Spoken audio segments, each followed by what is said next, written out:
Young Goodman Brown, Part 3. A grave and dark-clad company, quoth Goodman Brown. In truth they were such.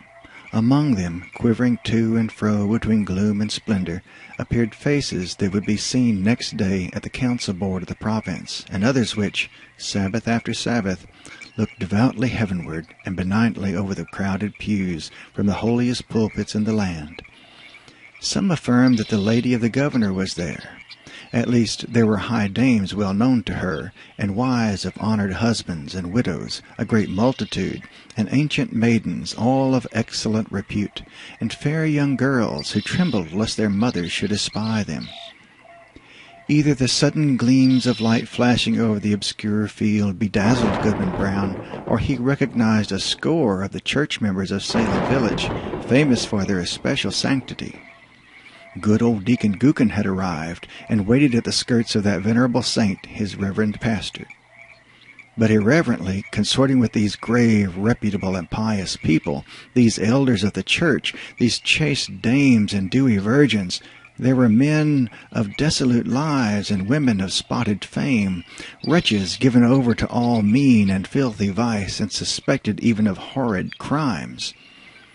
It was strange to see that the good shrank not from the wicked, nor were the sinners abashed by the saints.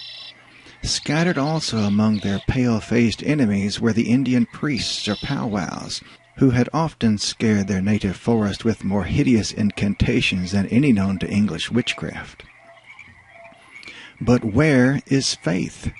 Thought Goodman Brown, and, as hope came into his heart, he trembled.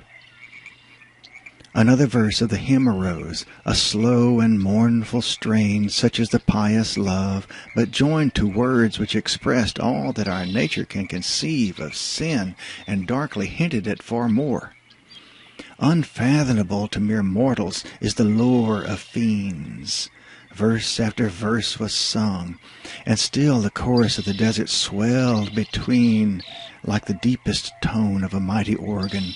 And with the final peal of that dreadful anthem there came a sound, as if the roaring wind, the rushing streams, the howling beast, and every other voice of the unconverted wilderness was mingling and according with the voice of guilty man in homage to the Prince of all. The four blazing pines threw up a loftier flame, and obscurely discovered shapes and visages of horror on the smoke wreaths above the impious assembly. At the same moment, the fire on the rock shot redly forth and formed a glowing arch above its base, where now appeared a figure. With reverence be it spoken, the figure bore no slight similitude, both in garb and manner, to some grave divine of the New England churches. "Bring forth the converts!" cried a voice that echoed through the field and rolled into the forest. At the word, Goodman Brown stepped forth from the shadow of the trees and approached the congregation, with whom he felt a loathful brotherhood by the sympathy of all that was wicked in his heart. He could have well nigh sworn that the shape of his own dead father beckoned him to advance, looking downward from a smoke wreath, while a woman, with dim features of despair, threw out her hand to warm him back. Was it his mother? But he had no power to retreat one step, nor to resist, even in thought, when the minister and good old Deacon Gookin seized his arms and led him to the blazing rock. Thither came also the slender form of a veiled female, led between Goody Cloyce, that pious teacher of the catechism, and Martha Carrier, who had received the devil's promise to be the queen of hell. A rampant hag was she, and there stood the proselytes beneath the canopy of fire. "Welcome, my children," said the dark figure, "to the communion of your race. Ye have found thus young your nature and your destiny. My children, look behind you." They turned, and flashing forth, as it were, in a sheet of flame, the fiend worshippers were seen. The smile of welcome gleamed darkly on every visage. "There," resumed the sable figure, "are all whom you have reverenced from youth. Ye deem them holier than yourselves, and shrink from your own sin, contrasting it with their lives of righteousness and prayerful aspirations heavenward. Yet here are they all in my worshipping assembly. This night it shall be granted you to know their secret deeds, how hoary elders of the church have whispered wanton words to the young maids of their households, how many a woman, eager for widow's weeds, has given her husband a drink at bedtime and let him sleep his last sleep in her bosom. How beardless youths have made haste to inherit their father's wealth, and how fair damsels, blush not, sweet ones, have dug little graves in the garden and bidden me, the sole guest, to an infant's funeral. By the sympathy of your human hearts for sin, ye shall scent out all the places, whether in church, bedchamber, street, field, or forest, where crime has been committed, and shall exult to behold the whole earth one stain of guilt, one mighty blood spot. Far more than this, it shall be yours to penetrate in every bosom the deep mystery of sin, the fountain of all wicked arts, which inexhaustibly supplies more evil impulses than human power, than my power at its utmost can make manifest in deeds. And now, my children, look upon each other. They did so, and by the blaze of the hell-kindled torches the wretched man beheld his faith, and the wife her husband, trembling before that unhallowed altar. Lo, there ye stand, my children, said the figure, in a deep and solemn tone, almost sad with its despairing awfulness, as if his once angelic nature could yet mourn for our miserable race.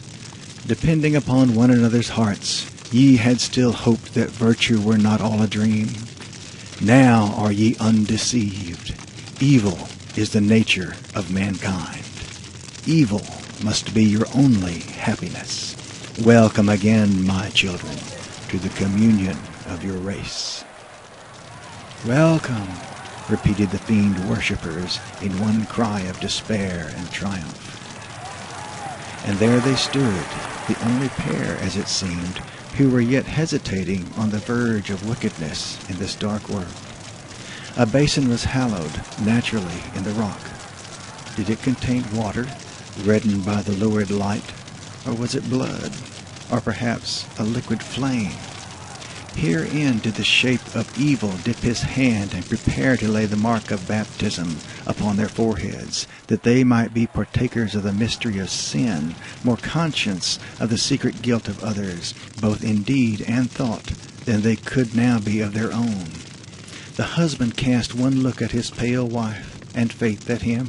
What polluted wretches would the next glance show them to each other, shuddering alike at what they disclosed and what they saw. Faith, faith, cried the husband, look up to heaven and resist the wicked one.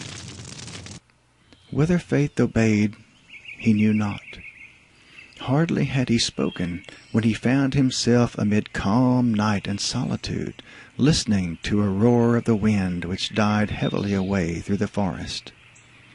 He staggered against the rock and felt it chill and damp, while a hanging twig that had been all on fire besprinkled his cheek with the coldest dew.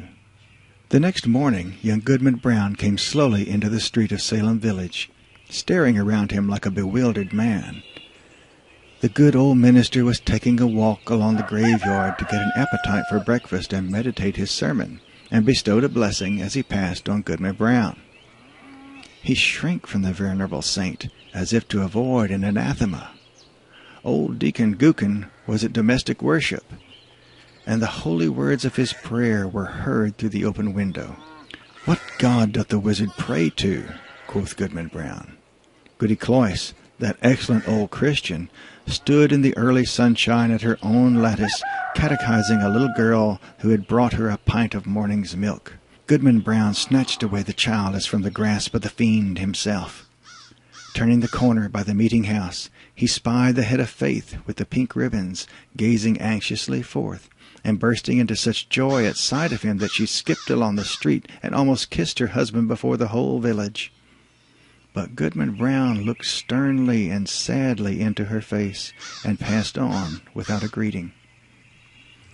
Had Goodman Brown fallen asleep in the forest and only dreamed a wild dream of a witch meeting?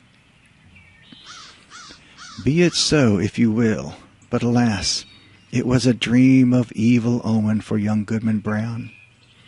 A stern, a sad, a darkly meditative, a distrustful, if not desperate man did he become from the night of that fearful dream. On the Sabbath day, when the congregation were singing a holy psalm, he could not listen, because an anthem of sin rushed loudly upon his ear and drowned all the blessed strain. When the minister spoke from the pulpit with power and fervid eloquence, and with his hand on the open Bible, of the sacred truths of our religion, and of saint-like lives and triumphant deaths, of future bliss or misery unutterable, then did Goodman Brown turn pale, dreading lest the roof should thunder down upon the grey blasphemer and his hearers. Often, awaking suddenly at midnight, he shrank from the bosom of faith, and at morning or eventide, when the family knelt down at prayer, he scowled and muttered to himself, and gazed sternly at his wife, and turned away. And when he had lived long, and was borne to his grave a hoary corpse, followed by faith, an aged woman, and children, and grandchildren, a goodly procession, besides neighbors not a few, they carved no hopeful verse upon his tombstone, for his dying hour was gloom.